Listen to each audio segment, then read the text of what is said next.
Hey guys, David Lightbringer here with a brand new theory about Jon Snow's recurring Winterfell crypt stream. That's me there exploring the crypts with my handy dandy glow orb from Dark. That's right, it's good technology. So yeah, a brand new theory about Jon Snow's recurring crypt stream, why I think it's actually going to end up being a dragon dream, and also a new theory about where dragon dreams come from in the first place. I got into this new theory about 3 hours deep into the recent Jon Snow theory iceberg stream, so I thought I'd clip it out for those of you who might not have had time to crush, all 6 hours of that stream just yet. Plus, I think this is a big theory, and I wanted it to exist on its own. And I'll also talk about the dragon that Bran and Summer kinda sorta saw hatch out of a burning Winterfell at the end of Clash of Kings. I'll talk about the Pact of Ice and Fire between Jacaerys Targaryen and Cregan Stark. And I'll talk about why Jon himself will be a dragon waking from stone when he's resurrected, thus fulfilling the Azor Ahai Reborn prophecy. One note, I'm pretty embarrassed to have somehow forgotten how to properly pronounce Ertach Altanaz during this stream, and of course Ertach is one of our most beloved fandom artists whom I have interviewed on this very channel, so yeah, I screwed that up. Big apologies, and a big thanks to Ertach for all his great art, of course, and thanks to you for clicking on the video, so hope you enjoy this brand new theory.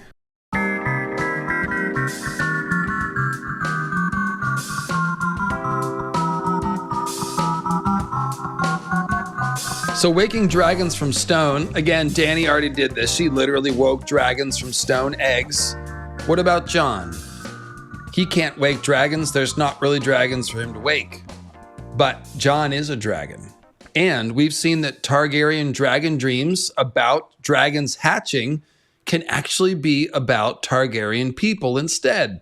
And in fact, there's a great example of this. Jon the Fiddler in The Mystery Knight, talking Dunk and Egg here. Jon the Fiddler, who is a Daemon Blackfire in disguise, Daemon Blackfire the 13th or something, he has dragon dreams of a dragon hatching at White Walls. And Bloodraven, at the end of the story, says there's always been Targaryens with dragon dreams. He dreamed of a dragon hatching here, and so it did. And he talks and he points at Egg. He's no longer wearing a fake disguise. He has come into his own and owned his Targaryen identity. And that was the meaning of the dragon dream. So, Jon himself, when he wakes up from his resurrection, he will probably know that he's a Targaryen. And so as he wakes from his stony, frozen corpse, he will be the dragon being born, because he will be coming into his own as a Targaryen and casting off his fake identity like Egg did. And Jon the Fiddler also had a fake identity. Casting off his fake identity, and Bloodraven, they all had fake identities, casting them off to announce himself as a true dragon. All three of them did it. Bloodraven was Maynard Plum, and then he came out as Bloodraven. Jon the Fiddler was like, no, I'm actually Daemon Blackfire, and Egg is actually, well, I'm actually Aegon Targaryen. So there was three of them, 3 hidden dragons. Wow, the parallels.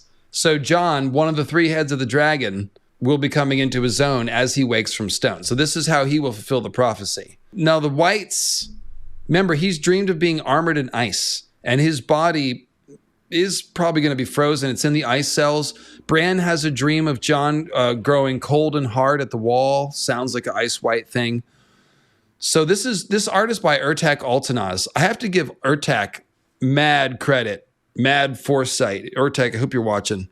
And of course, we had Ertach on to go over this and other pieces, which you can find on our channel. Just look up Ertach on our channel and you'll find the stream. But he got a lot right here. So you can see Jon, formerly encased in ice. He is breaking out of the ice shell like a waking dragon. He has weirwood textured skin. And he's got red eyes like the wolf or like a weirwood, and he's got white hair. And this, I think, is the oldest artwork depicting Jon with white hair. I'm not sure who said it first. I've been saying it for a long time. Alt-Shift-X mentioned it. Catelyn, when she comes back as Stoneheart, her hair goes white. So Jon's hair could go white simply from the resurrection process. And that will make him look more Targaryen, by the way. And it'll also make him look like his wolf ghost, especially if he has red eyes, because he has R'hllor fire in him, and white hair. And then he'd also look like Elric of Melniboné, who we talked about earlier. He's got the sword Stormbringer. Elric's actually an albino, and so Bloodraven is a more proper copy of Elric. But if Jon comes back with red eyes and white hair, he'll be like Elric. And of course, Elric doesn't sit in a cave like Bloodraven. He goes around killing things with Stormbringer, and when he uses Stormbringer, he goes into a bloodlust fury and just kills everything around him, too. So we'll see some of that with Jon. To answer the question from earlier about Jon's rage, this is how Jon might look. Him waking out of a frozen body is another waking from stone idea. And he was armored in ice in the dream, so it could be breaking out of that as well. And then Shireen's dream about, she's like, oh, I dreamed of the dragons again. They were coming to eat me. So to answer somebody's question earlier, will Shireen be killed when Jon is resurrected? It seems very possible, because if Jon is like a waking dragon and Shireen is consumed in the fire that resurrects him, then that's kind of like her getting eaten by a dragon.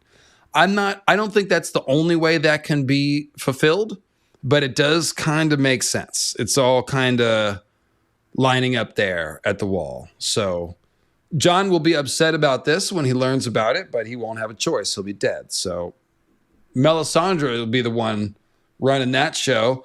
And Selyse, I think, would sacrifice her own child too. She's fully in the grips of fanatic cultism or whatever. And then Shireen, she is a stone girl as well because of the grayscale. So that adds to the waking dragons from stone if her sacrifice pays for the life.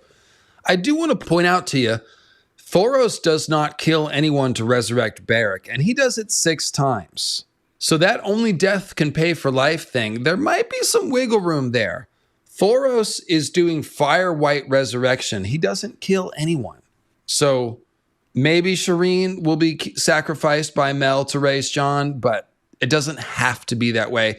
Melisandre herself might walk into the pyre and be the sacrifice. So we'll see. So of course, there's multiple rumors about dragons under Winterfell, all of which I believe are talking about Jon's secret identity, first and foremost, as a hidden dragon at Winterfell.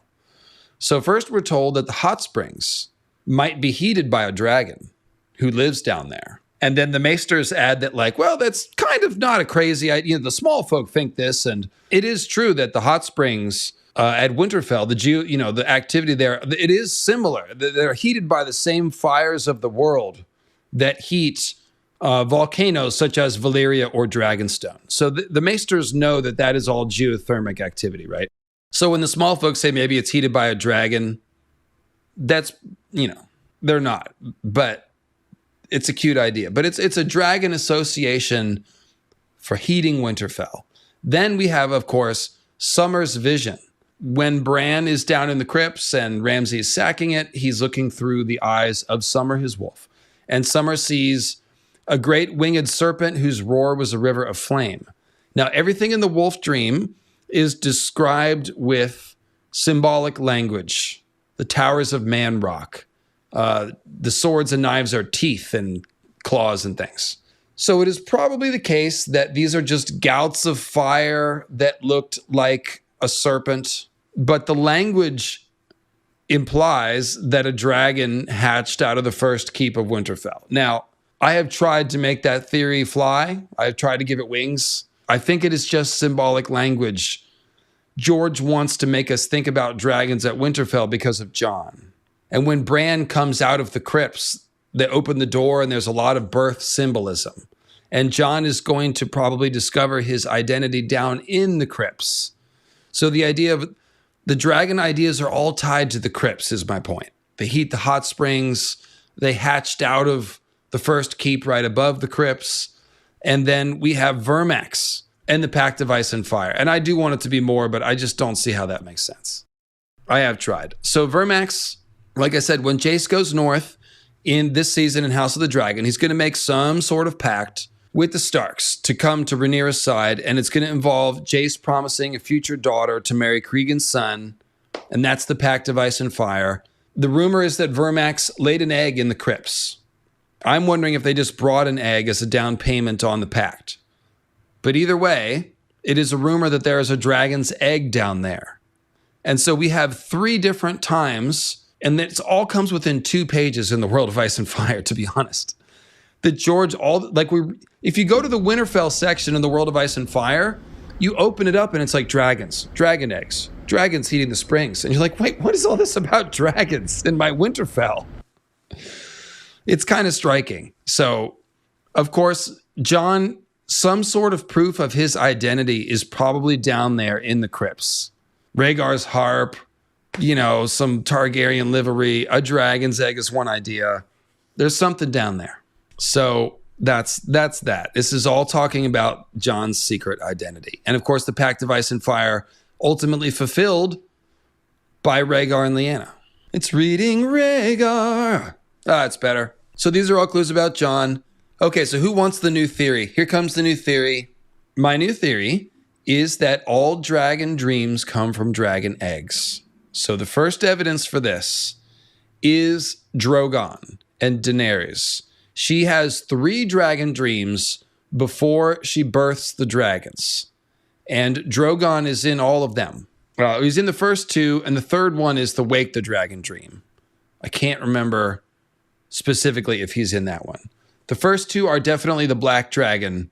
And the second one, it's slick with blood, and then her thighs are slick with blood. So it's birthing symbolism. It's implying that she has given birth to this dragon. The dragon immolates her and burns her with fire, but she's not afraid. She emerges feeling whole and new and clean and stronger. And this is when the next day she begins to reverse her whole experience in the Khalasar and begins to take power. So it's a very empowering turning point for Dany. And the dragon in her dream is Drogon. And there's another moment, where she's holding the eggs and she feels something in the egg reaching out to her unborn child in the womb. And so she knows these eggs are alive and she puts them in the brazier. She's like sensing it. And then when she actually wakes them, she says she sensed the truth of it long ago. The fire just wasn't hot enough. So the eggs are essentially telling Dany what to do through the first book. They're like, fire is good for you. You can be cleansed and renewed in fire. You need to burn the eggs. You need to embrace the fire. You are the dragon, all the stuff. So I believe that her dreams are coming from the eggs, from Drogon's egg in particular. And if you think back to Rhaena's custom, Rhaena Targaryen, Jaehaerys' older sister, she's the one who came up with the custom of placing dragon's eggs in the cradle. And it makes a lot of sense. And it tells us that the dragons that hatched from such eggs always bonded with the children from the cradle. And it makes sense, right? If Drogon's egg is sending Dany dragon dreams and reaching out for her unborn child, then you can see what happens. The egg and the baby in the cradle are forming a psychic bond before the egg even hatches, just as Dany and Drogon did. So yeah, Quaithe is involved, but Quaithe hasn't even met Dany as of the first book. And I think Quaithe is sending dreams only after she meets her and touches her, and that's part of that 2-finger touch. Remember that strange thing where Quaithe touches her wrist and it tingles afterwards? It's after that we get the very clear glass candle Quaithe transmission. So I think she needed to establish contact first, and that aided it. I'm not sure.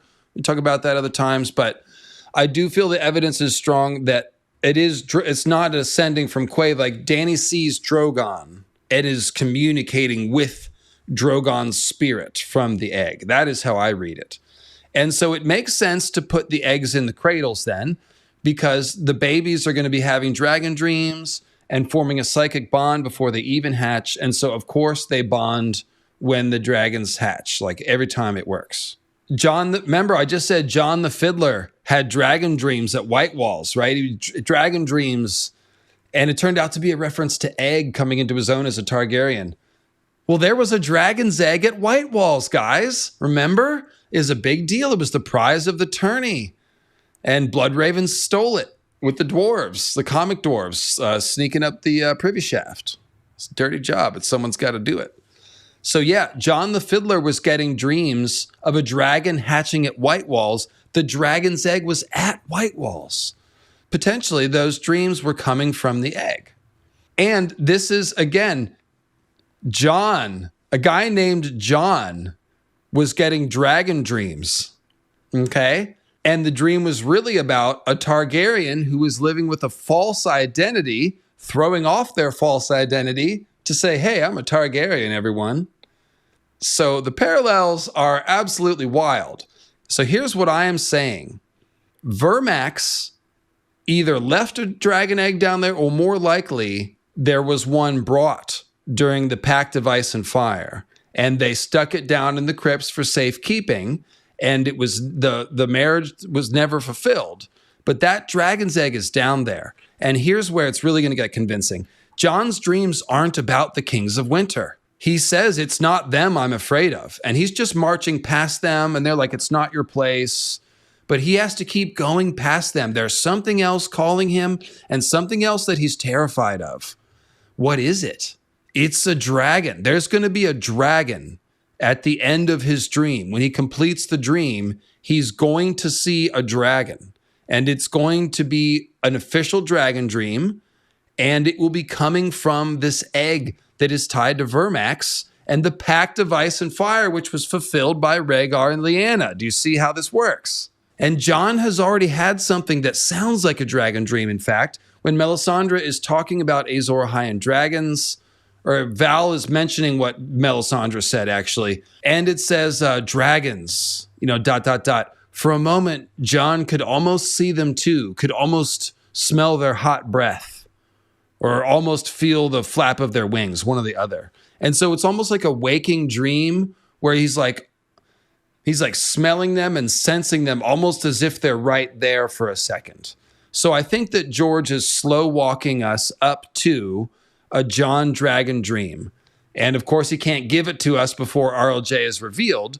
But as soon as it is, or as it is, that's what we'll get. So dragon dreams come from eggs. And Jon's recurring crypts dream is coming from Vermax's egg, or the one that they brought with Vermax. And there's a new theory. So yeah, and this is, by the way, this is Rhaena, of course, Daemon and Laena's daughter. It is a different Rhaena that begins the custom of putting the eggs in the cradle. This Rhaena, an egg was put in her cradle, but it didn't hatch, unfortunately. It's very sad. But I just thought it was a cool echo, since we have a different Rhaena as a child holding a dragon's egg. And it was originally Rhaena Targaryen who began that tradition. So shout out to House of the Dragon and all the Rhaenas. And yeah, this is Azor Ahai by Crucith. So this is Azor Ahai Jon. This is Jon completing his dragon dream. We are the dragon. He's staring at us, and his spirit is filled with fire, and the cold skulls are behind him. Something. So that's it. That's my new theory. What do you guys think? Is there a dragon egg sending Jon dreams from the crypts? And we'll see if people like my theory. I like it. I think it's pretty good. And I think it's a nice way to tie out the whole Jon finishing his dream. Jon needs to find out he's a Targaryen. It all has to do with the crypts. Is it Rhaegar's harp? Nah, not Rhaegar's harp. Hey, look at that.